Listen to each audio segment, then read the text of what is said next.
Hello, everyone, and welcome to the Royal News Network Saturday morning live stream.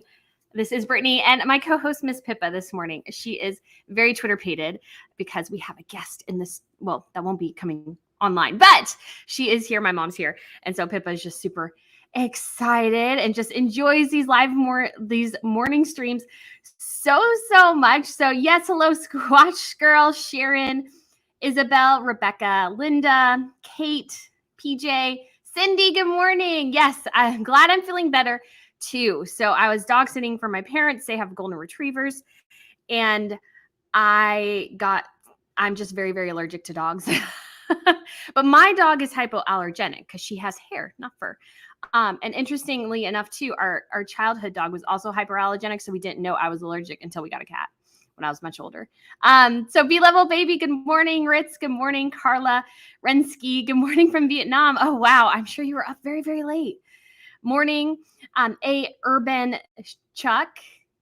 Madung. Hello, everyone from Newcastle, you say. Melissa, good morning. MAPG, good morning. Linda, Lori, Kristen. Kristen, Mad Eye, Tanya, Layla, Kristen. Oh, yes, Brittany, share some details about the life of Catherine Amalia, Beatrix, Carmen, Victoria. So I'm not familiar, unless you're talking about, is Beatrix's middle name Carmen? So what we're talking about here is, which is so fun because we don't get to talk about the other royals quite so much. Obviously, we had some news this week. Catherine launched Shaping Us. I keep wanting to say Shaping Up, so I really had to think about it there for a second. And then we had, obviously, Harry and Meghan kind of making their subtle re-debut at an Ellen DeGeneres party. And we did have Catherine Amalia. So she is the crown princess of the Netherlands. She's not called the crown princess. She's called the Princess of Orange. And so she went on her first tour of the Caribbean. She's 19 years old. So this was her first trip. And it looks like she was definitely a little bit shy and just like, that's a big thing, I feel like, for a teenager to go on a trip like that, because she's doing pretty much every engagement with her parents. And so she was doing all that. They were like, going on ships because there's several islands in the Caribbean that are considered the Dutch Caribbean. And so she was getting introduced to that. And that was something her father did and her grandmother did. So her grandmother, which I think is the person, Beatrix Carmen, that you're referring to. And so, oh no, that's her full name. I'm so slow today, guys. Oh my gosh. That makes so much more sense now. So Catherine Amalia, Beatrix Carmen, Victoria. Yes. So she was on tour and I think she is absolutely lovely. My only thing is I wish her fashion was slightly different. I hope that as she grows into this role, I think everybody's a little awkward at first trying to figure out, okay, what works, what doesn't. So I'm really hoping that she is able to figure that out. Her mother's fashion is very loud. So I felt like she followed that a bit. And I don't know if that necessarily is great for her, but she is, oh my gosh, guys. So there is a biography and it's in Dutch, obviously. And I'd love to get it. And she talks about how she knows every tiara in Europe. She knows the history of them. She knows all these different things about the different tiaras because she is just super into it. And she would go and she would like steal her mother's jewelry.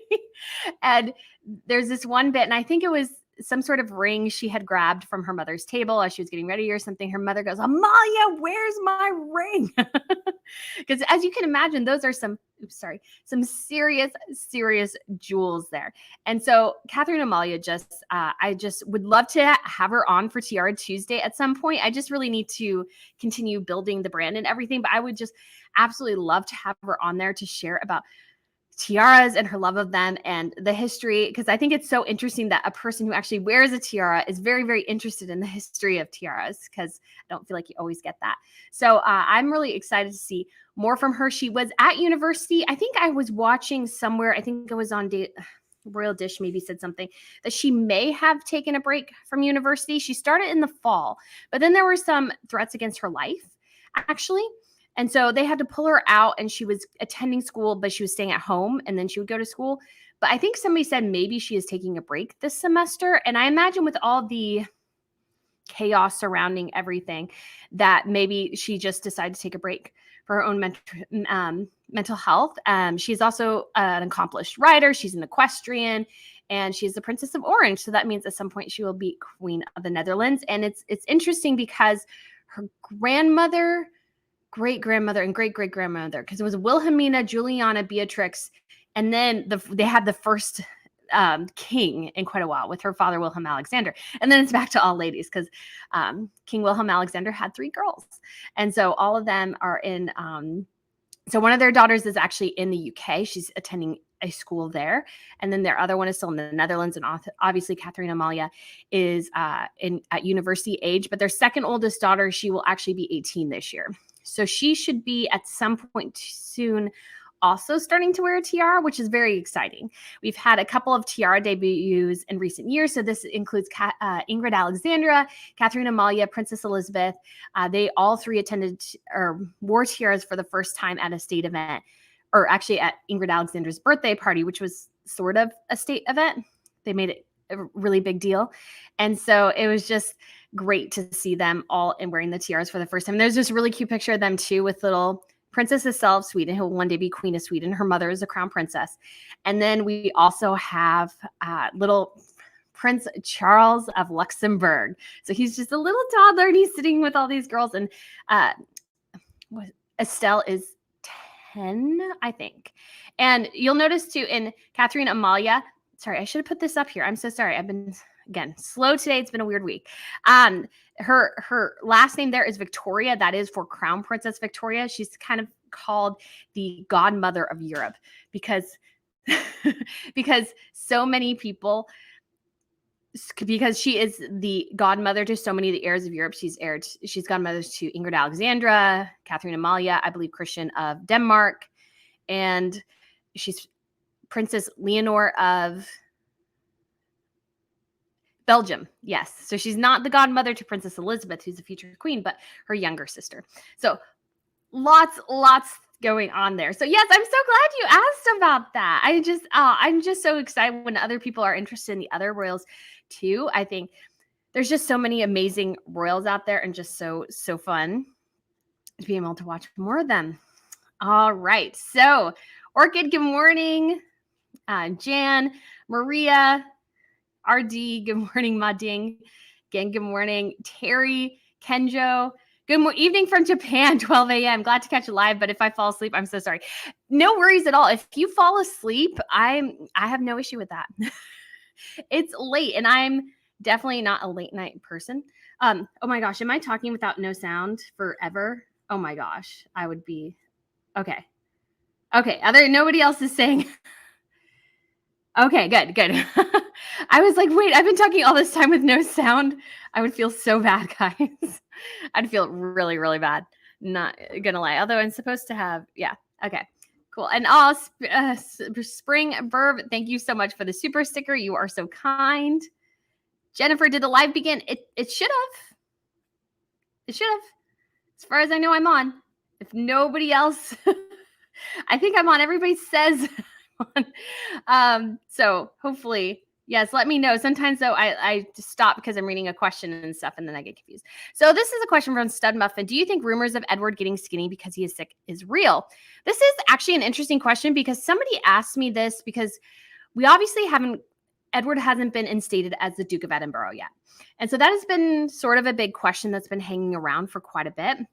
And what's interesting as well is that he has been behind the scenes for a while. And somebody was like, well, is he just mad at Charles? And I just posited, well, he could be mad at Charles. It could be a health issue.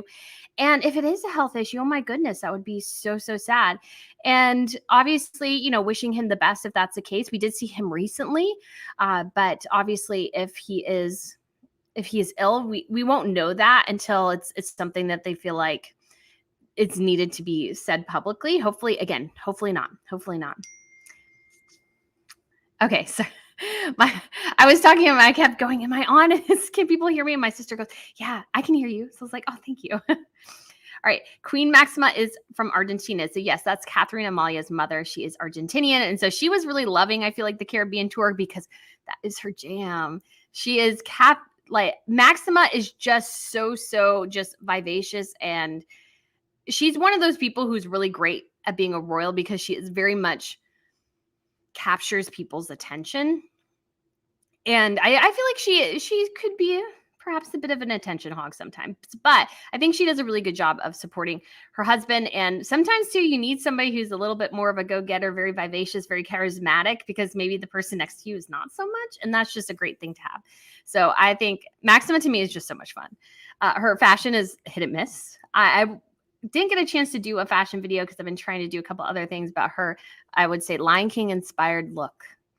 It was like a thing of feathers around her neck, and then her hair was all wonky. If she doesn't have somebody doing her hair, it doesn't look good. So Diana, hi Brittany, good afternoon from Italy. So I'm so happy to finally catch one of your live streams. I'm glad too. Sorry, I'm trying to figure out how to best, because I have a little camera on my thing, and I'm trying to make sure I don't get cut off too much by the text at the bottom. Asma says, has anyone heard any updates about the Home Office being sued? I haven't heard anything updated about that. So we do know the update about the Daily Mail case. So Harry has, sued the Daily Mail over the case over the story regarding his bodyguards and his request for IPP status, basically, that he's suing the Home Office for this. And part of what they put together, and so he's suing the Daily Mail because they got this story, and he says they alleged, which he says is untrue, is that he was doing this and trying to keep it secret so that the public wouldn't know. And he says it's completely wrong. He had no intention to keep it secret. I don't know if that's totally the case, but that's what he says. And so he's suing the Daily Mail over that. And they were apparently in arbitration. So they were trying to come to some sort of accord and not go to trial, because Harry can only get $300 some odd thousand. I mean, he's supposedly getting $100 million for Netflix. Do you really need that? But I feel like everything with Harry and Meghan is scorched earth policy. So they want the Hail Mary, bow to us, this really just groveling apology, I feel like, from people is what they're after. So I feel like that is kind of what Harry wants. And the Daily Mail's like, nah, we're not that interested in that. We're really not that interested in that. So I think that is, so that's still ongoing that we know, but I haven't heard any update about the Home Office case. Jennifer, pregnant. I want to say it's pregnant, but that's not right. Pregnant. My pronunciations are bad. I'm sorry, guys. Anyone else having problems seeing or hearing, or did the discussion not start? Well, I have heard from others that it's fine, so that's good. Hi, Brittany. Did you see the casting of Kate and William on The Crown? I think I did see that a while ago. Oh, but I don't remember what they look like off the top of my head. I don't think they're well-known actors, which wouldn't be necessarily a surprise. I don't think that's necessarily a huge shock that they wouldn't go with, somebody who's super well-known in these roles. I think it was, I feel like, always the initial intention of The Crown to only go up into like 2000. So that they're going past that, I feel like is a little, do you really have to? And again, I just have an issue with sometimes telling somebody else's story when you don't have permission to do it and everybody is still living. And it just seems kind of, I think it would have been so much better for The Crown to really focus on the Queen's early years rather than going throughout her reign, because those early years, I feel like people don't know quite as much about. And I think there's more perhaps drama you can mine. Obviously, you have a ton with Diana and Charles and everything, but at the same time, that has been done so much. And I just feel sorry for William, not so much Harry anymore, because Harry watches The Crown and apparently fully approves. But I feel sorry for William because it's like, this stuff has been done to death. The stuff about his mother has been done to death. William just wants, he's done with it. He just doesn't want to do it anymore. And so I totally get that. And he doesn't want the Panorama interview to be refilmed. And apparently, they've filmed death scenes for Diana. It's just stuff that I feel like is really, really despicable. And so that's, I think, just where that's going. ASL preschool teacher. This is my first live event. Howdy from Texas. Hello. Good morning. Good morning. All right. I'm going to just take a. Yeah, so I'll just see Stud Muffin here. Hi, Brittany. What's going on with the debate on Twitter about Kate's new project? So there is some debate, and I've seen this in some royal circles for a little bit, that there's some questions about how it started with the early years and now shaping up is shaping us. Oh my gosh, I did it again. That it maybe fringes a bit in the political realm, because when she held that roundtable last year, I remember, and I can't remember who it was. I'd have to actually look it up. But there were some rumblings that, it almost felt a bit like lobbying. And some people still think that is the case. Richard Palmer has said it. Omid Scobie made some of the same comments as well.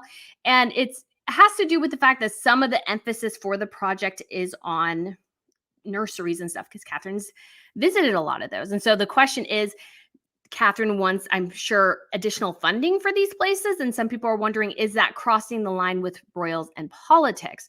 So that's some of what the debate is stemming from. I still think it is absolutely fantastic project. I think parents especially do need to learn more about how their children are developing, especially when they're really young, because I'm sure every parent who really wants the best for their children tries to go through all the parenting books and figure out how things are. And so I think shaping us is great to perhaps lay a great foundation, and I think distill some of that academic stuff. Because if you've ever read a scientific academic journal, they're very, very, very dense, especially if you get into some of the medical ones. I've read them. There were a couple, I was reading them for a project. Actually, I had to read them 3 or 4 times to actually feel like I had somewhat of a grasp on the concept, because they're starting to get into numbers and chemistry, and oh my gosh, I can read history stuff all day, get that. Some of the science is a little over my head. But it would be wonderful too if this project could really distill all that information into something palatable for parents who are really trying to figure out what to do that's best for their children. And so we've had a couple of videos with Catherine. She did an interview with Roman yesterday. In addition, we also have Catherine posted a picture of her as a baby, and she said, "Babies' faces are babies' favorite toy." So, encourage people to go ahead and share a picture. I'll be doing that hopefully later today. So I think that is a fantastic thing. I'm looking forward to seeing where it goes, and I know the project will have to be somewhat delicate, giving some of the perhaps political things involved. And obviously, I think there's perhaps some questions as well.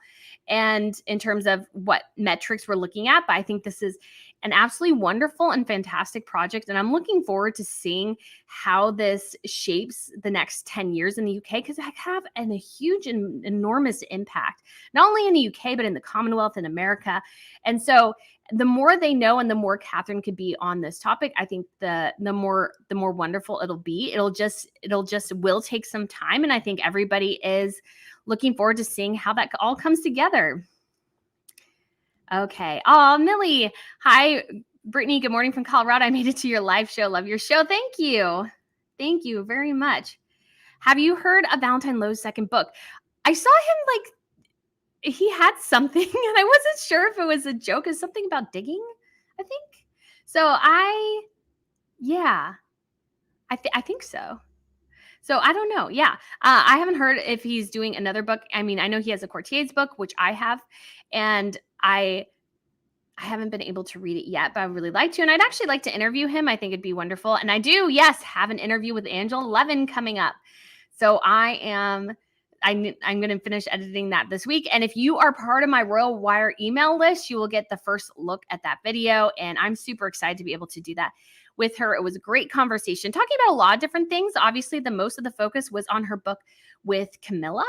And I think it's great to focus on Camilla. She's been so harassed and maligned in so many different ways that it's just really quite crazy. And I think, some of it was deserved, but I don't think most of it was. So it was great to see her and hear about people who have interacted with her, because a lot of it is about people who have had personal interactions with Camilla, and a lot of them did talk on the record, which is a lovely thing. And I just think it's absolutely fabulous. And Christy says, "Hi, do you think Meghan realizes or knows that if she divorces Harry, that she will not keep the title?" I mean, I think she's thinking she will, because Sarah and Diana both were able to keep their title. So I think she's thinking that. But I don't think the monarchy will be as generous with her as they were with Sarah or Diana, because they don't really have to be. So I think in that way, there is an interesting... I think she probably thinks that, but I just don't think that'll happen, especially if William's in charge when they divorce. I just don't think she'll get it. And they live in California. They have no role.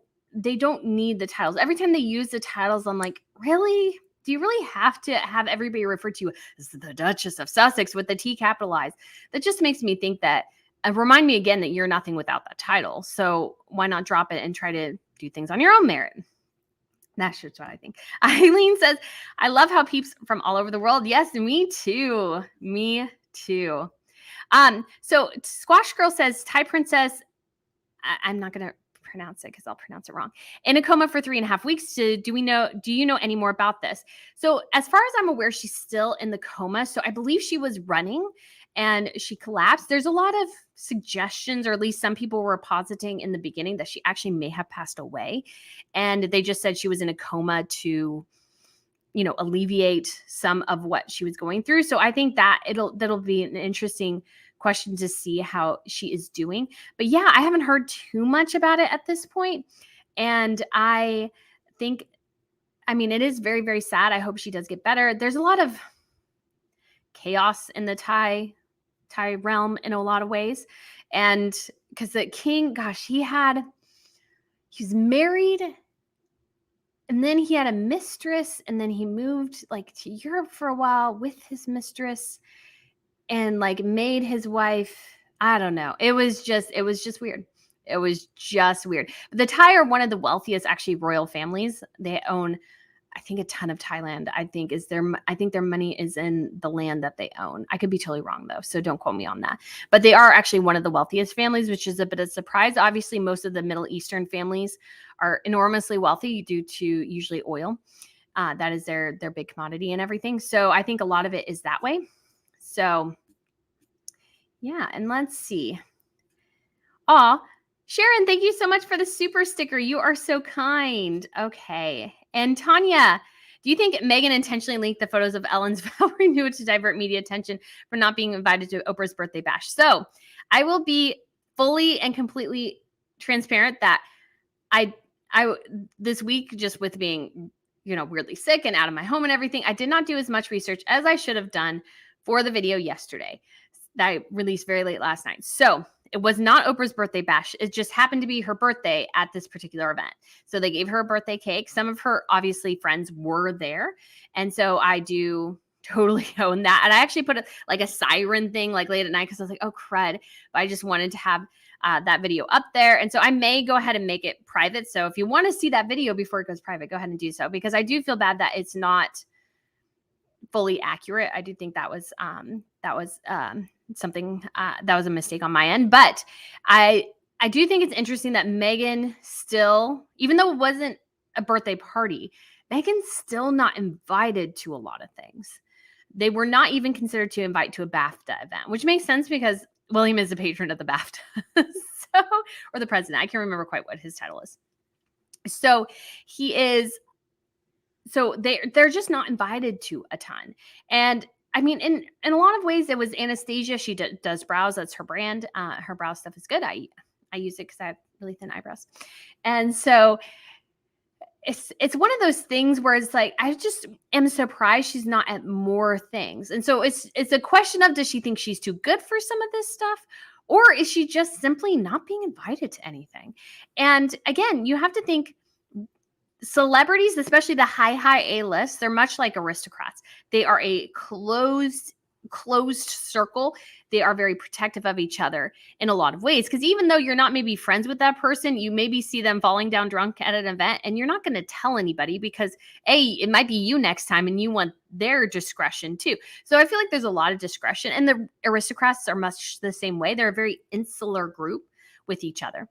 And so Meghan just is not being invited to things, but she did go to the Ellen thing. Now, it was not Meghan who released the videos, because the videos clearly belonged to Ellen and whoever was doing the videography. It said Ellen Tube, I think, on the video. So I think it was probably owned. I would imagine that's Ellen's YouTube channel. I do apologize. I didn't double check, but that was my assumption, is that Ellen Tube does belong to Ellen. And it was clearly a private video that Portia orchestrated. So it wasn't Harry and Meghan who released the pictures. People just happened to spot them in the crowd of this event. And I'm pretty sure it's both of them. And so it's just really, really interesting to see that Harry and Meghan, they don't get invited to most things, yet they go to the Ellen thing. And you got to think, Ellen is also now kind of lost a lot of her A-list status and shine after the bullying allegations came out. And after more, more things, like you saw the interview, if you've ever seen the interview with her and Dakota Johnson, where Dakota Johnson is like, Ellen's like, well, you didn't invite me to my birthday. And Dakota's like, yeah, I did. You declined. And Ellen was just like so shocked. So some of the artificialness and the fakeness of Ellen, I think, was known by some. But again, you pat each other on the back. It's a very insular club in a lot of ways, celebrity. And I think a lot of celebrities in many, many ways are, what is the word I'm looking for? They're fair weather friends. So if somebody is in a bit of controversy, they are on the other side of the planet because they don't want to touch it. So that's life. Oh gosh. CC says, what about Meghan's drinking, drug use, rapid weight loss, and promiscuity? I don't think of any of that. Not a fan of, just don't agree with most of that there. So just putting that out there. Catherine says, do you think King Charles is working with Parliament to be able to pull their titles if meeting goes bad? So I think Charles has said, and we've heard this a couple times, that the Prime Minister and Charles, neither one of them are interested in pulling the titles.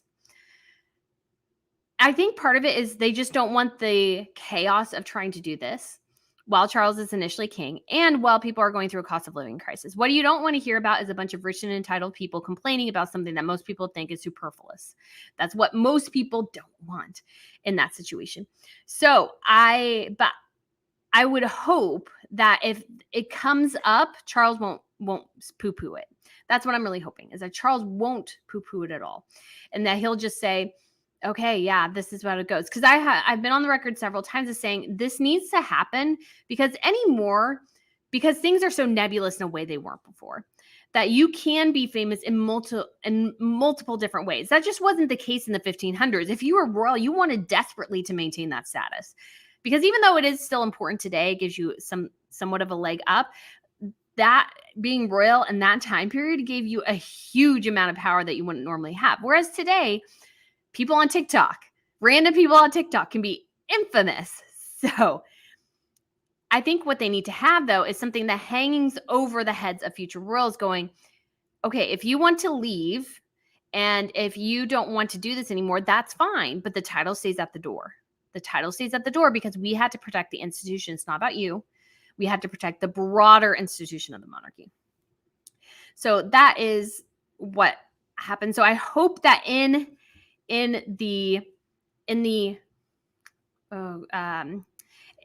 hope that is something going on behind the scenes. And again, I hope that if it happens, I really hope it does happen. Susie, people in chat, Brittany enunciates the best of any YouTuber. Just stop and listen. Her content is fantastic. She is so smart. Oh, thank you. That's so kind. CCS. Oh, well, Megan. No, I don't know. Okay. Charlene of Nebraska. Good morning. I still feel like Harry and Meghan need to be banned from the coronation. I think they will do something that disrupts the event. And thank you so much for the tip as well. So I see it both ways. I really do. I see whereas nobody really wants them there, but the monarchy has to invite them. They have to invite them. They can't be seen as being dismissive or rude or not inviting them to this event. So they have to invite them. They have to invite them. But Harry and Meghan, I think if they were smart, they'd decline it. But again, Harry and Meghan, I forgot to mention, apparently they're also thinking about doing rom-coms. Yes. Meghan joked about, why are there no rom-coms anymore? Apparently this House of Sussex will be known for rom-coms because Harry and Meghan had the greatest love story of all time. So ergo, they are the perfect people, the perfect vehicle for a studio focused on just rom-coms. That's just funny. But at the same time, their brand now is fully trashing the monarchy. So if they were smart and they really want to get away from that brand, what they do is they shun almost anything royal. Or if they go, they are as silent as a church mouse and they just don't try to disrupt anything. That's what Harry and Meghan should do. If they go, they just should sort of stay away from things. And But I understand why they need to go, because they don't have anything else. Because again, they've made their whole brand hating the monarchy. So they hate the monarchy. And yet at the same time, they're desperate to be validated by it and be seen attached to it. Because Harry still says, I think in the Wellchild letter he released recently, he still said something to the effect of, well, as a royal patron. It's like, you're royal, but you're not really a royal patron anymore, bud. You're just not really. But again, it's that weird gray zone that Harry and Meghan try to operate in is something that the monarchy needs to shut down. Because when they do stuff like that, and then when Harry goes and talks about his frostbitten penis, the monarchy gets dragged into that because Harry still thinks he's a royal in terms of actually being a member of the broader royal family, in terms of working, in terms of representing the British people and representing the monarchy. So that line needs to be severed, I think, in so many ways. Okay. Oh, Martin, thank you so much for the tip. With the loss of her A-list status, I fear Meghan like a cornered rat as at her most dangerous. Are you also nervous about the coronation? Great question. I'm not really, again, nervous about the coronation because, I mean, I was there during the Jubilee and they definitely got booed. I couldn't hear it the first time. I definitely could hear it the second time. Now, there is comments that it was about a bus down the way, because if I was across the street and so there was a bus down at the lower level, so I'm glad I didn't park myself down there. I got a really good shot of the doors. And although the photographers got in my way, and there was like this dude that was like 6'5", and he walked in with his giant camera and he's like this huge. And I'm like, that guy is going to ruin my shot. He's going to ruin my shot. And I was actually next to a couple people that were actually in a picture posted by Will and Kate. And I was standing next to them originally. And then I moved and I'm like, oh, it would have been a Will and Kate picture. But that's okay. So I'm not super nervous about the coronation. I think they will get booed if they do go. I think there are certain segments that will boo them. And I don't think they'll be, I'm pretty positive they won't be in any of the processions and they won't be on the balcony.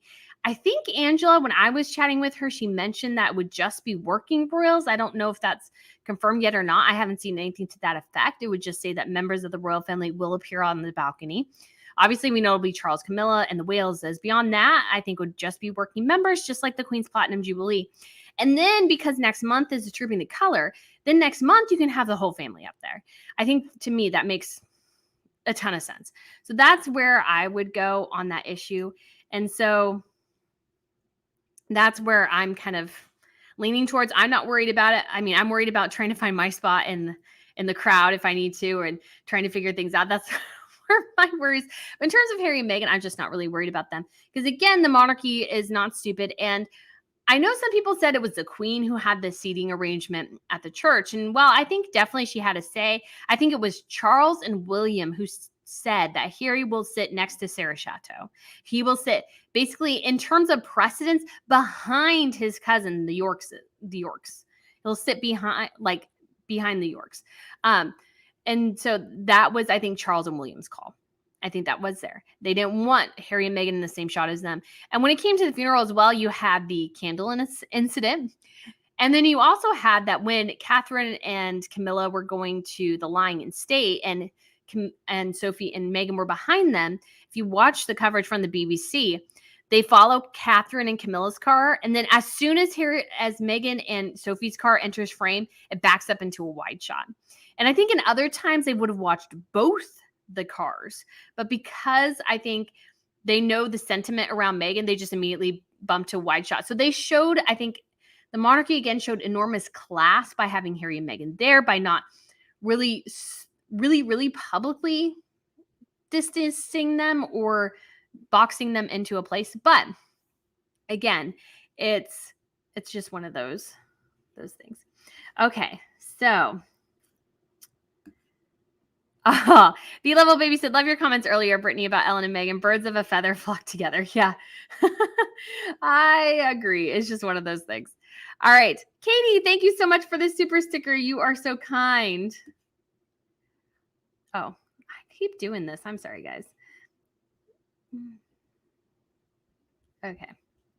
All right. I'm just looking through. Okay. Zany says, I don't follow Hollywood, where Harry and Meghan initially considered a list. So they did have a list friends. What I mean by that is George and Amal Clooney went to their wedding. Obviously, George is, beyond A-list. And so, and they had Idris Elba. I want to say he's totally A-list. I mean, I think George Clooney and obviously Oprah Winfrey were their huge A-listers. You have Serena Williams as well. And so while I think they're all still friendly, I just don't think at the end of the day that they really thought they were A-list, that they could just walk into Hollywood and be accepted by the A-list. But you got to think too, Meghan apparently invited Reese Witherspoon to her wedding, and Reese Witherspoon says, I don't know you, so I'm not going. And I'm like, ever since the whole being pulled over by the cops, I haven't been somewhat a huge fan of Reese Witherspoon, but I do have enormous respect for her going, I don't really know you. I don't know why I'm going to this wedding. I think that's a questionable intention. And I'm sure that got around because, again, Hollywood is a very, very small place. So yes, Harry and Meghan, and I think Meghan banked on, well, if she could invite certain A-listers to her wedding, she could schmooze with them, she could network with them, and then she could go beyond. Because I think the connection between Amal and Meghan was a hairdresser. I think that was like the sole connection between the two. And George obviously had said some supportive things about Diana and against the paparazzi when she died, but that was it. That was it. So I think in so many ways it just was something where I think Meghan just thought because she had this title, she could walk into any party, any room in Hollywood, and they would grovel at her feet. And I think she really thought that because she had this title and she was going back to Hollywood, that the A-list, she moved to Montecito. She was with Tyler Perry. And again, Tyler Perry is a big name. But I don't know if I would totally call him A-list. Not that he's like A minus list. Is that a thing? Because he's not really B list, but he's not obviously. I think of Brad Pitt, Angelina Jolie. That's neither here nor there. You can make your what you determine your A and B list, C list, whatever you want. But I think Harry and Meghan, or specifically Meghan, just really, really wanted desperately. She has wanted her whole life to have fame and fortune. Her whole life. That's all she's ever wanted. And she even put that in her yearbook. She told her principal, when I'm rich and famous, I'll come back and tell everybody how great the school is.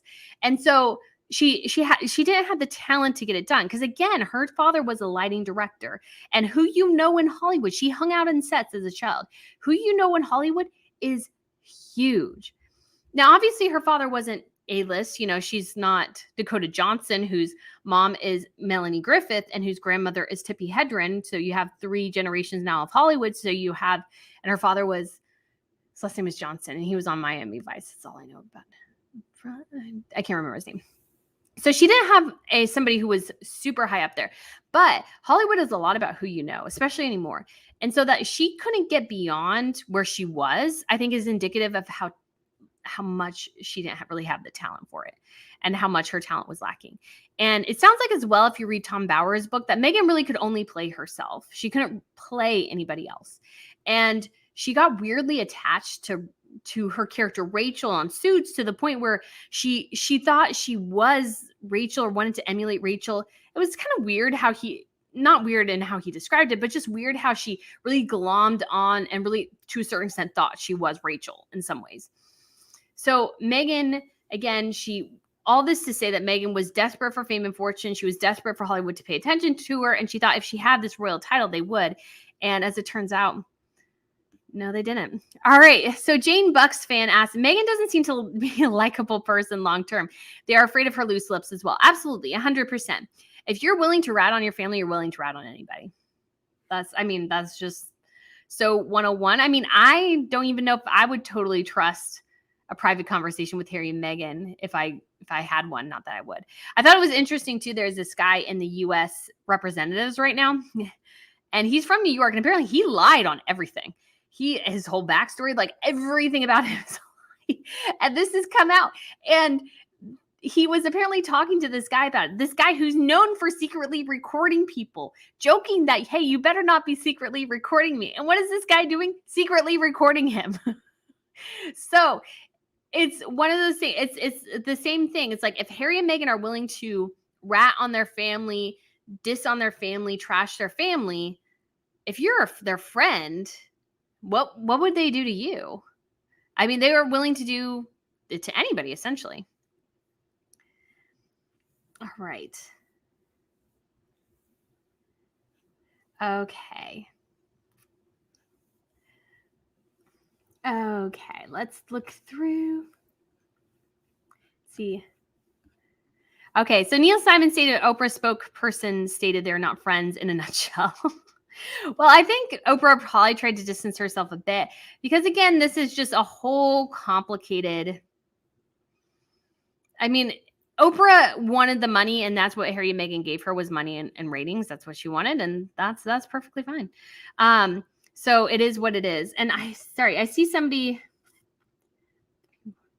So I'll just put a user in timeout here. Okay, and so yeah, it's. I wouldn't be surprised if they're not really friends. But again, a lot of Hollywood is fair weather friends. Okay, so John Alvarez says, I heard Meghan's book will come out the same day of the coronation. I doubt it. Yeah, I mean, it could. But I mean, really at the same time, what would be the point? At this, and Meghan's, I'm sure, thinking, stars and dollar signs in her eyes, going, Harry's book sold so well, mine will sell well too. I just don't think hers will sell quite as well because Harry spent 36, 37 years in the monarchy. How long has Meghan spent in the monarchy? 18 months. She can't tell you really that much at the end of the day. And Harry probably released all the juicy stuff. And so I guess we can go over the bullying stuff again and the bridesmaids dress fitting. We can do this again for the 50th time. And I'm like, I'm so sick of hearing about bridesmaids dresses. I'm so sick of hearing about that. Because again, I've heard again the spectrum, and I feel like Meghan, unfortunately, Harry through Meghan confirmed the worst case in that scenario, where it was the worst story I heard is that they were making fun of Charlotte and essentially calling her fat. That's allegedly what I heard was the ugliest story about the bridesmaids fitting. And then we get the confirmation basically that Charlotte's dress was too big. It was a sack. It was awful. She put it on and she cried, and her mother was very upset. And so I was like, oh, so if she goes into this room with all these little girls in this gigantic sack of a dress,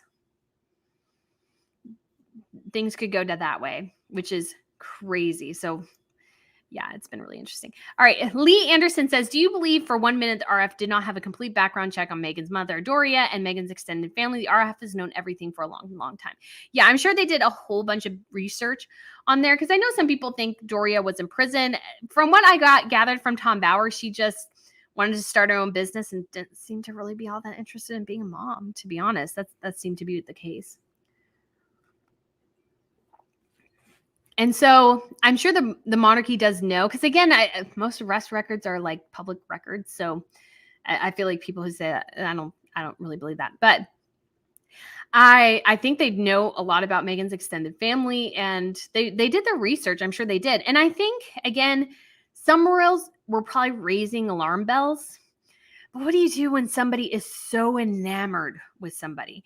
And I feel for the monarchy because they wanted to give Meghan the benefit of the doubt. They wanted to give her the benefit of the doubt. They wanted to be like, okay, so we're not totally sure about her. We see a lot of red flags here, but you know what? We want Harry to be happy, and she is going to be a great addition. She's articulate. They thought she was cultured. I don't think she's as cultured as she thinks she is, but she had a lot of work experience, and that they just really thought she'd be a great addition to the monarchy and a way to show that, yes, the monarchy is embracing the 21st century. And I don't think it ever wasn't, but this was, again, Meghan's ethnicity was actually a positive for them. I have no doubt 1,000% they saw that as an immense, immense positive. But Meghan didn't want to be accepted. She didn't want to really go along with it. And I'm sure as things were coming up, her whole thing with her dad, her whole thing with her siblings, and they're like, why is only your mother here? And again, the whole thing with her dad, I don't necessarily believe everything that was going on, but I just find it odd that nobody apparently went to go make sure her father was fitted for his outfit. Nobody had a plan to get him there. Like, they bought him tickets to the UK before I think there were ever tickets purchased. So she knew he didn't have a lot of money, and it would have made sense for her to always, like, if I had made a lot of money and I wanted my parents to come to my wedding that was overseas, I would pay for them to come. And so I find it weird that it seemed like they only paid for him to get over to the UK at the last minute. And so it's like, was there never a ticket there? So I don't think Meghan ever really wanted her father there and beyond. So I just think it's very, very interesting. Royal Daily Tea. Hi, and then hello to Trevor Cole as well. Hello. So glad you guys are able to join the live stream, and I'm glad you like it. Yeah, I always love these guys every morning. These are so fun. And even though sometimes I'd rather be sleeping sometimes, but I just love hanging out with you guys so much. Blessings Heavenly says, Dan Wilton stated on a poll yesterday that 98% of British people want all Harry's titles taken away. I have no doubt about that. I don't have any doubt that anybody wants those titles stripped. And he just pulls the whole institution into disrepute. I mean, he really does. And he's just too dense, I think, sometimes to really understand what he's doing. Like, I just still like the thing that I'm like, how could you not understand that giving people the number of people you killed in Afghanistan might be bad for not only you, but more people? Because in his mind, he was thinking he was helping people prevent them from perhaps being suicidal. And I think that might be a tactic that works one-on-one. But again, when you have a book as broad as this, people who want to hurt you and your family will take that as initiative to say, okay, well, he's done something to my group, people, whatever. I can do something to his. That's just, I feel like human nature 101. It's not that hard. But again. So Ellen asked, Brittany, do you have any info about Anne traveling to the U.S.? I haven't really heard that. I haven't heard that. She's traveling to the U.S. I know she was in the U.S. Goodness, last year. I think she went last year because she was at like Staten Island. I think she went to New York. And so I just think Anne is just lovely, guys. She is a workhorse. She is awesome. I just absolutely love and adore Anne. I think she is great. And I think she shows that you can be the spare and not only be enormously successful, but you can also be somebody who changes lives and who really, you have to embrace the fact that, yes, this is not, you aren't going to be queen. And again, it's that whole philosophy of accepting what you cannot change and doing what you can, accepting what you cannot change and changing what you can in the wisdom to know the difference. There is, I think, a huge amount of just general wisdom in those statements. Asma says, what are Harry and Meghan's long-term goals? Fame and fortune, as much money as humanly possible. I think that is Meghan's primary goal, is as much money as humanly possible. She wants Hermes blankets up the wazoo, that every couch in her house, in her 10,000 square foot house, has an Hermes blanket. Every couch, every bed, every chair, there's an Hermes blanket everywhere. I will say I went into the Hermes store because I was just like, let me just take a picture. And I took a picture of the blanket because I asked the sales lady to show it to me. And I will say and I don't know, I don't think it was the same one they had, but actually the deep red color was actually really pretty. But I mean, obviously it was obscenely expensive. I'm like, I'm not paying $800 for a blanket. I think that's how much that was. I can't remember how much. I think they said the one Meghan had was worth $1,300 or $1,600. It may have been a bigger size, but the one I saw, she said, I think was $800. I'm not paying that much for a blanket. Fantastic Nelson, thank you so much for the super sticker. You are so kind. Aw, Tori Man, Royal Daily Tea. I was just watching you earlier, Brittany, Dina, and your channels. I watch when there is a new video. Oh, thank you so much. There's just so many amazing creators out there. And so I just think that's lovely. Ashley, Claire, if they go, they need to be put in the worst seats. Yes. And again, I think they will be put in the back row. I did totally one of my videos from last year before the before the Jubilee. I said that Harry and Meghan, if they went, that they wouldn't be on the balcony and that they would basically be shuffled to the back. I was right. Because again, and I think I titled it something like The Palace is going to humiliate Harry and Meghan, because they had to put them in their place. And this is another opportunity too, to very, very publicly tell Harry and Meghan, you have chosen to be here. The rest of the royal family is here. That's what this opportunity is, once again, to show Harry and Meghan their limits. That yes, during the Queen's funeral, they were treated in regards to their rank and position in terms of the line of succession. Harry was in many ways treated as he would have been. He obviously wasn't allowed to wear a military uniform though. But I think they needed to do that in a lot of ways. And I think it showed that they need to make sure that they tell Harry and Meghan publicly once again and tell the public, again, it's all about image and optics. You want to be seen as, yes, we invited Harry and Meghan because we're not terrible people. We want to enjoy them. They are our family members. We'll put them over here. They won't be with the rest of us. You need to make that separation publicly known. Like, they can't have Harry sitting right next to William. You just can't do that at that kind of event. That just cannot happen. That's just my personal opinion. Kristen Mason said, I think the next shirt Brittany Prince should be the famous candle. That should be, although when I was trying to make the t-shirts, they said that the company I used said, well, we can't do the image of royals because their image is protected. I was like, what? I know I've seen other images of royals. So I may have to go with a lesser reputable company. But also I thought the t-shirt that would be really funny, because I don't know if you guys have seen this picture floating around, but apparently somebody, and this is totally photoshopped, is of Ryan Reynolds having a black t-shirt that just says Free Harry. And so I thought, well, maybe that'll be my next picture, my next t-shirt. I do actually have a t-shirt, guys, that says, well-behaved women seldom make history. And I have a design for that done. I need to get back on and order some more, but I'm also thinking too, with space, I'll have more space next month. And there's just a lot of space to get to getting everything packed and stuff. And it was just, but it was so fun. And I know there's other places that kind of do some of that stuff for you. And I'll probably investigate those at some point, because I'd love to ratchet up my merchandise and everything. But what I want to avoid too is like overwhelming myself with so much stuff, because it's challenging. Okay. And so super sticker, all tea time with Mena. Thank you so much. I really do appreciate it. Becky says, why were they not stripped of their titles when they were stepped down from the royal duties? So this is an interesting question, because there was a time when the monarchy, and again, I think it's because they see Harry and Meghan and they know a lot of this is Meghan, and they just think are kind of, again, it's that somewhat naivete, hoping that maybe Harry comes to his senses. So they just decided to give them a year-long period to think about it. And obviously Harry and Meghan signed a bunch of these deals, and I'm sure the monarchy, again, was well aware of Meghan's deficiencies in a lot of ways. And they saw all those deals and was like, oh, that's going to be a train wreck. And so they gave them an opportunity to come back. And again, it was this generosity by the royals that I feel like has been just so abused in so many ways and so disrespected. The monarchy has been nothing but gracious to Harry and Meghan. Nothing but gracious.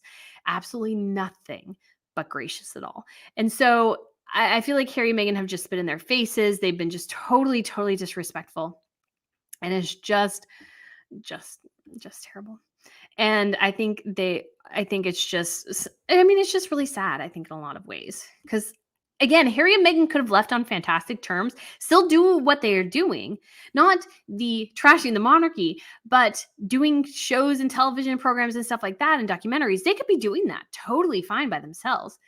But what's happened instead is that Harry and Meghan have taken the monarchy's just generosity and kindness and just thrown it back in their faces. And they just decided to go scorched earth. And again, we have a princess living here in the United States. Princess Madeline lives in Florida. I would love to interview her sometime about her life here in America and how it's different from life in Sweden. And, hopefully we'll get there someday. I mean, we do have the interview with Angela coming up. So if you're excited about that, I am. It was a really great conversation. And we have Prince Joachim and his wife Marie from Denmark. They're going to move here. The Greek royals live in New York City some of the time, so they're here. So there's a lot of, and I know there's others who live around the country, mostly in the big hubs like New York or Los Angeles. But Harry and Meghan could have totally had their cake and eat it too in a lot of ways, but they decided to go out swinging, and that was their massive misstep, because then that's become their entire brand now. Stella McCartney spring collection, lots of stars. I'll have to look into that. I love stars. I'm personally a big fan of stars. And there's actually a collection from Dolce & Gabbana that I always loved that was stars. And so, yeah. And I've always been on the lookout to see if that dress Stella McCartney designed for Kate would ever come up in general collections, because sometimes it happens and it hasn't happened yet. Oh, hi, Jules from Canada. Love your videos. Thank you. Do we know when Samantha's trials begins? I don't. I haven't been following it very much. So if that's something, I mean, it'll just be super interesting to see how that turns out in a lot of ways. But it could be very good. It could be very bad. So we'll see. Jody, how is the opening of Homes of Charles III going? So I don't think he's open too much. And he will be, I mean, the question, he's still currently living at Clarence House. He hasn't moved into Buckingham Palace because Buckingham Palace is undergoing a massive renovation. I feel like what people don't appreciate quite as much is that most of these royal palaces are really not that great places to live in some ways because they are so old. They require enormous upkeep. You know, you have to redo, because a lot of them were built sometimes before there was AC or heat or central air and heat or, you know, electricity and stuff. And so those have to be then built in later. And they're just enormous other undertakings. I know my parents had to redo all the hot water pipes in their house, which was a nightmare. I would come home sometimes and there's holes in the walls, various places. And I'm like, what happened here? Like sealing the floor. I'm like, what is going on? It's just this patchwork of stuff. And I'm like, okie dokie. But they had to replace them because they didn't get the greatest pipes. So it was that. And so that, I think that was, so those houses have to undergo a lot of renovations. They really do. So I think they're doing that. And I think they'll eventually reopen Buckingham Palace maybe more because Charles really likes Clarence House. He's always liked Clarence House. As soon as the Queen Mother died, he was like, I want that house. And so as I understand it, others don't like Clarence House quite so much. And I'll have to show you guys, I have this video when I took at the Jubilee. And so I was actually right at the Clarence House exit. So I saw Edward, Anne, and Charles all leave in their cars to go to the Trooping the Color. And during the parade, at a certain time, like it was fine because I was down a corner, so I wasn't in the front row. I was in the front, but I was down the side, if that makes sense. So, you know, the thing curves. And so I was further down there. And so I had a pretty decent view of the parade route. And then all of a sudden, all these people come out. I was like, who are these people? Apparently they were, I was told, the Duchess's family. I think they were members of Camilla's family. So I'd actually have to bring out the video because I did take pictures and videos of them just to say, who are some of these people? Because I didn't see anybody who I thought maybe was her relative. But I did get a video of I can't remember his title now, but Major Johnny, it's not Walker, Major Majors, the guy who wears the kilt that everybody thinks is super cute. I did get to see him. So yeah, I was looking back through it one day. I was like, oh, I know that guy. So Regina says, would you be able to ask the Archwell Foundation for a copy of their financial, not impact report, and comment? They must provide one upon request. I can definitely ask and see if they'll give that to me. Again, that they didn't put that on their impact report. What? How could you not do that? That's like, everybody does that. So I just think it's super unbelievably shocking that they didn't. And so, yeah, I was just absolutely insane. So, but I can ask and see. And again, they have to, usually 990s are publicly available. So it doesn't seem like there is one, because I actually did search for that. And all they had was what they called like a postcard, which is basically what you file when you have less than $50,000. So that was their first year. So clearly they didn't make any money. But again, I feel like it's confusing because Omid said they raised that in 1 year, yet their impact report was technically 2.5 years. So I'm like, well, you guys got to be clear about what you're talking about here, because this is just confusing. But I mean, I think that was part of the rub. Why can't the king or then queen have made Harry and Meghan not use their titles in the way they did with the HRH? Again, it's complicated type thing, so I'm not sure. I mean, I think they should have, but again, it's actually quite complicated to strip somebody's titles. And Harry and Meghan clearly, even though Harry's like, well, we'll give it up, but what's the point of giving it up? Well, it's like, well, then give it up. But they won't. So Grace says, oh, thank you so much for the super sticker, Grace. You are so kind. Okay. I know there's a couple others. Oh, I'm behind. Oh, Mr. K, thank you so much for the super stickers. You are so kind. All right. Shell Bell asks if Tom Bowers can't say due to legal reasons, that sounds medical institutional. I must have missed something here. So yeah, there's certain things that I say in particular ways for legal reasons, like, supposed, alleged, even if I perhaps personally believe it, but I say supposed, alleged, especially when it comes to the bullying allegations, even if I write it, I say alleged, because you have to say that because it hasn't been definitively proven. It could be, it's just better not to say it that way. And I say, I think, a lot in part for legal reasons too. So, Mary, hello from Louisville, Kentucky. Love your podcast. Thank you. Thank you so much. Lolala. Hello from Sweden. I'm looking forward. I'm planning on going to Sweden this year. I'm going to cover the Kings. Well, I'm going to cover Swedish National Day is my plan, and then go back for the King's Jubilee, Golden Jubilee this year. So Mr. K says, and thank you so much for the tip. Harry and Meghan have already been invited, so it's up to them if they come. However, if they do come, I would put them in the cheap seats with no camera coverage. Again, I 100% agree. I think that's the way they will and should be treated, like 1,000%. 1,000%. Piss Poor Pitch asks, do you think Oprah Winfrey will ever bring Meghan back to apologize for her mistruths like James Fry, author of A Million Little Pieces? No, because I think to a certain extent, Oprah is still banking on some of it being right. And I don't think Meghan hasn't publicly disavowed it. Only Harry has. So again, I think it's a weird question. So it'll be interesting just to see how things come together. But I don't think she will, because again, that makes her look really bad. And I don't think, again, most of them are married to the idea of it being racism. Even if Harry didn't say it, I think they're still all married to it. All right. So, sorry, I'm just going to go up. I saw this person one time. All right. Okay. So, all right, JD. I thought Taylor Perry was a singer from Aerosmith.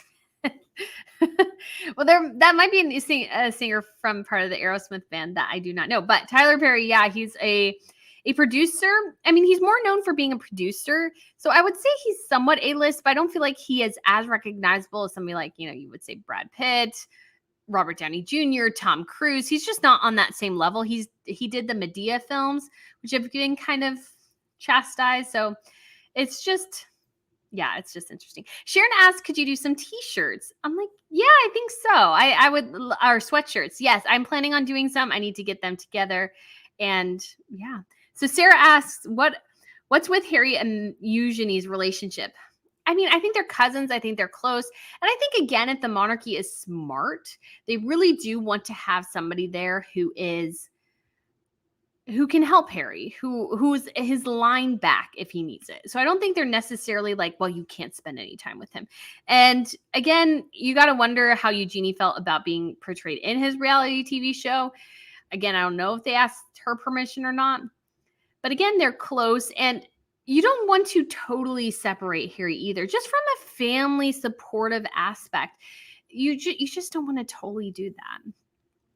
And so, yeah. MAPG asks, I wonder what Meghan's good characteristics are. I mean, I will say a couple. I think she's really, really good at networking. I'm not great at that. So I admire people who are able to just be able to connect with people in different levels and just kind of go on and on and on. So I do think in that way, that was really good. I think she's, charismatic. A lot of people have said that. Even if you see through the charisma as the fake charm, somebody who has a lot of charisma, I think, again, that's not a bad characteristic to have. Gosh, it's so hard because in some ways she always sounds so generous and kind and stuff. But at the same time, I'm like, but you also went to the site of the massacre of children and laid flowers. So I'm just not, a huge fan. So I think Meghan has some, I think she has some good, everybody does. But a lot of them, I think, get masked in the fact that she has just this absolute all-consuming desperation for fame and fortune. I think that's what her drive is all the time. And so I just think that's great. Oh, B-level baby, enjoy hot chocolate on me. Why, thank you. I am having my hot cocoa today. And oh my gosh, my little baby is sleeping. She looks so cute. Okay, I talked too much. I may subtly take a picture here in a second, but oh, Coco Love, thank you so much for your YouTube channel. Great coverage. Thank you. I really do appreciate that. And I work really hard. I go home from my regular job and I do this and I love it. And I'm so excited that I get to do this. And I'm so excited to, at some point, be able to perhaps go full time and really be able to do a lot more research, a lot more interviews, and just really be able to continue growing this channel just amazingly well. Because I just really do love royals. I love chatting about royals, commenting on them, but I also love covering them. I cannot wait to go to UK to cover the coronation. I've thought about maybe tacking on King's Day in the Netherlands, and then there's a Luxembourg wedding in the south of France, and then I want to go to the Swedish National Day, and then their Jubilee celebrations, and there's, I think, a birthday celebrations in Norway because the Crown Prince and Princess are both turning 50, and then we also have Monaco National Day. That's also, I almost did that this year. I really wanted to do that this year. I was really hoping it happened around like the Thanksgiving weekend, but maybe I think it would be cool if they still actually celebrated Thanksgiving because their mother and grandmother is Grace Kelly. So the Monaco family, it would be cool if they still celebrated that. I would imagine they don't, but that would be cool. But I would love to go down there and watch and cover that as well because I love Beatrice Borromeo. She is one of my favorite people to watch, and I'm just really, that would be so exciting. That would be so, so exciting. Okay. All right, Mr. K, if they do come, I would make them arrive in one of the minibuses with everybody else. Yes, that would be awesome. But, apparently I think it was maybe Angela who told me, or it was something I was reading, that Harry just really drug his feet with everything because he wanted this very specific security arrangement. And they are just like, dude, you need security, but you don't need that much security. Honestly, Harry and Meghan have made themselves more of a target by being as obnoxious as humanly possible. I mean, if they ever get tomatoes thrown at them in the UK, would I be surprised? No, because they made themselves a target. I mean, the only one who's had an actual physical threat on their lives recently was the Queen. And why did this guy scale the walls of Windsor Castle to go after her is over an issue related to race, which I think partly was driven by Harry and Meghan's interview with Oprah Winfrey. So who's really at risk? All right, Evelyn, just remembered about the live stream from Sicily. We'll have to replay. Love your videos. Oh, thank you so much. Thank you so much. Okay. Oh, let's see if there's anything else. Kit Kat says, I love your content, Brittany. I saw you got slaughtered on Twitter for offering a unique opinion, but to me, all it did was reinforce your analytical mind, which is why I enjoy your channel. Why, thank you, Kit Kat. I really appreciate that.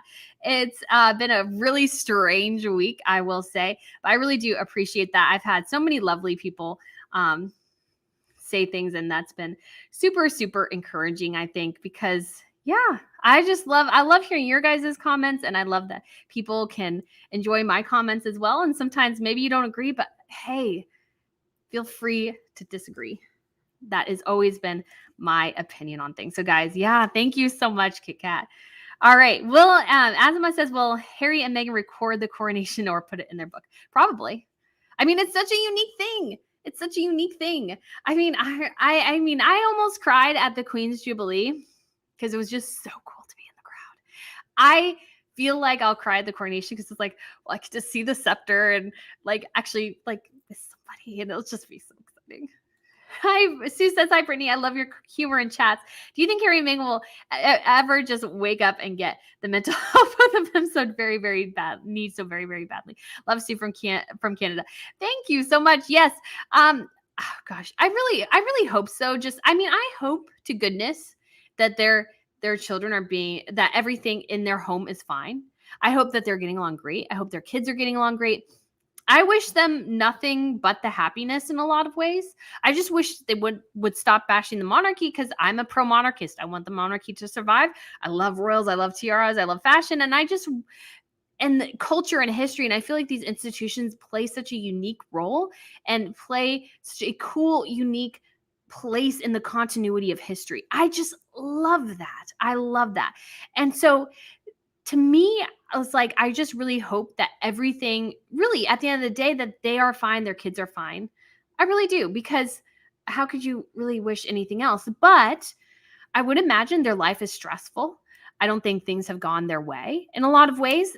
And do they have anybody else to blame but themselves? Not really. Not really.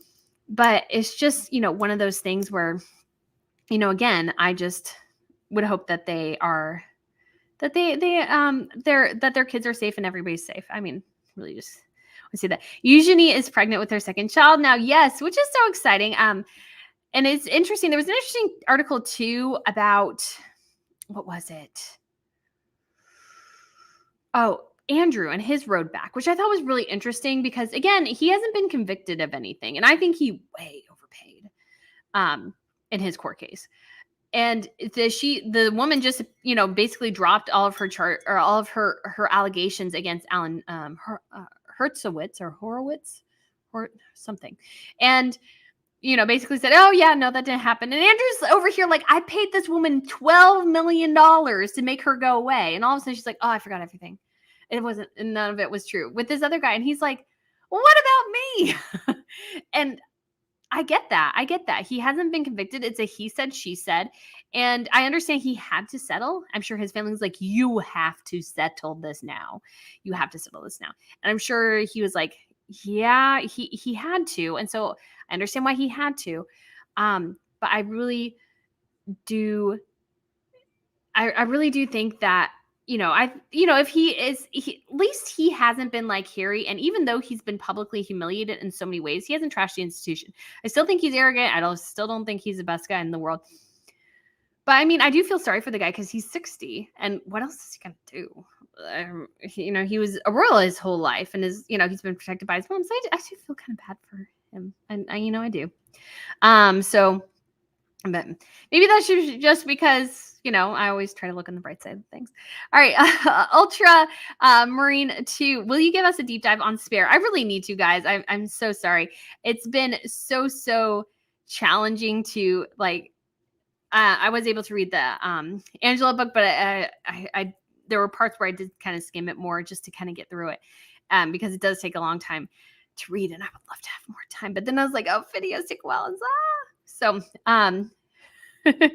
so I will hopefully give you guys a deep dive on Spare at some point because I really do think it, because I do really want to actually read it.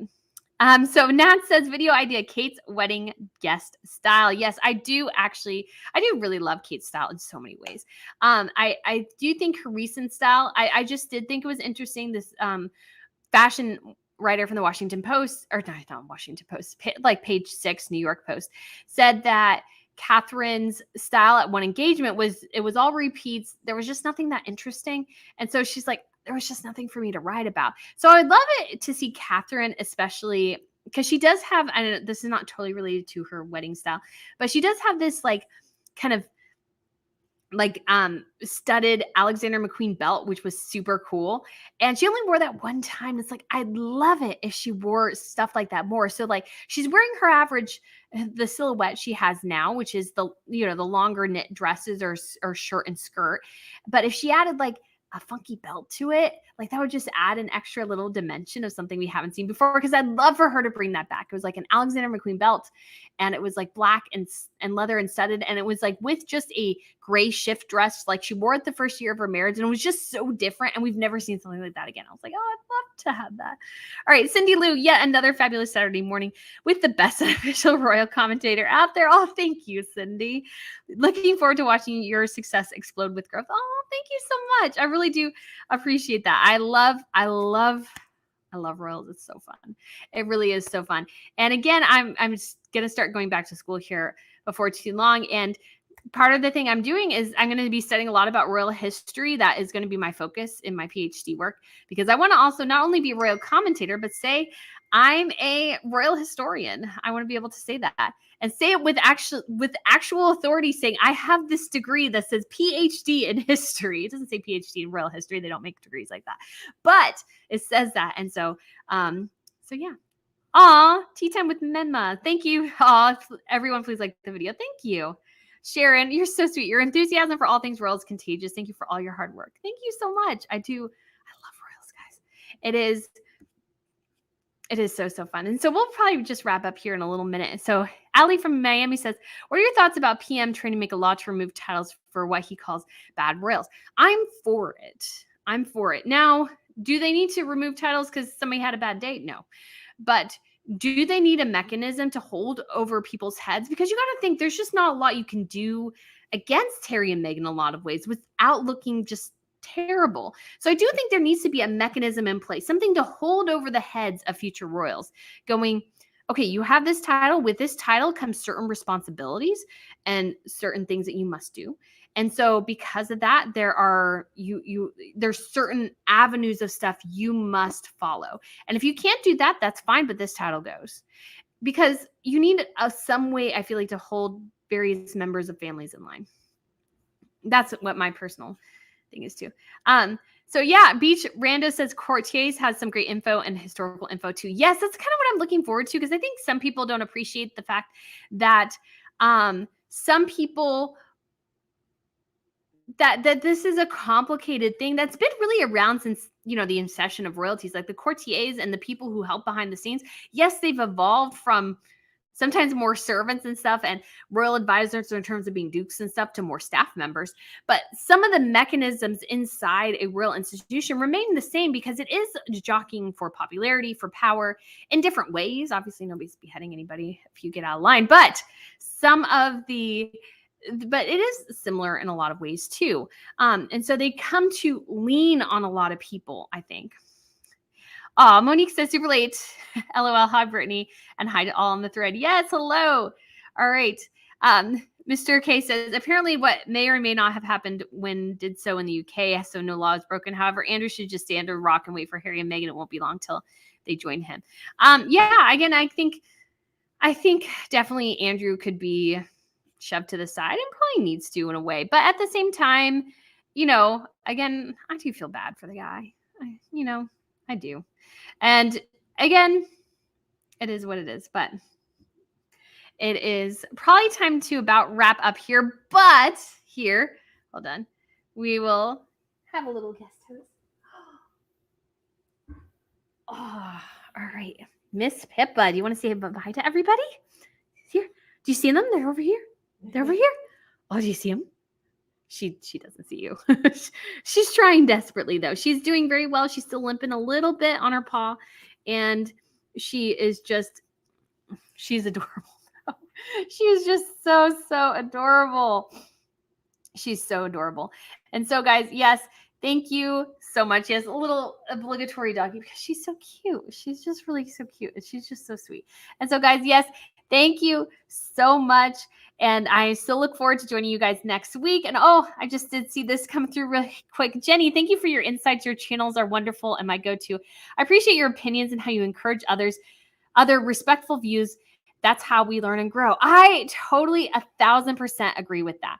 Everybody is entitled to their own opinion, and be open-minded with people share things. Like, if you don't agree with everything I say, no worries at all. I'm totally that's totally what happens in life. That's completely fine. I just so enjoy having such amazing people, and people who are just so kind and generous and just so loving with their time and energies, and that you guys enjoy watching my videos. I just so appreciate that. It's just amazing. And thank you so much for the tip as well, Jenny. You are so kind. I so appreciate it. And I just really do love you guys. It just, these always make my Saturday mornings so happy and excited. So guys, thank you again. Miss Pippa says thank you as well. She looks forward to seeing you guys next week, and hopefully less limping. And she's doing good. So guys, thank you again. And thank you for all your thoughts about Miss Pippa. It really means a lot too. So guys, I hope to see you next week. Talk to you later. Bye.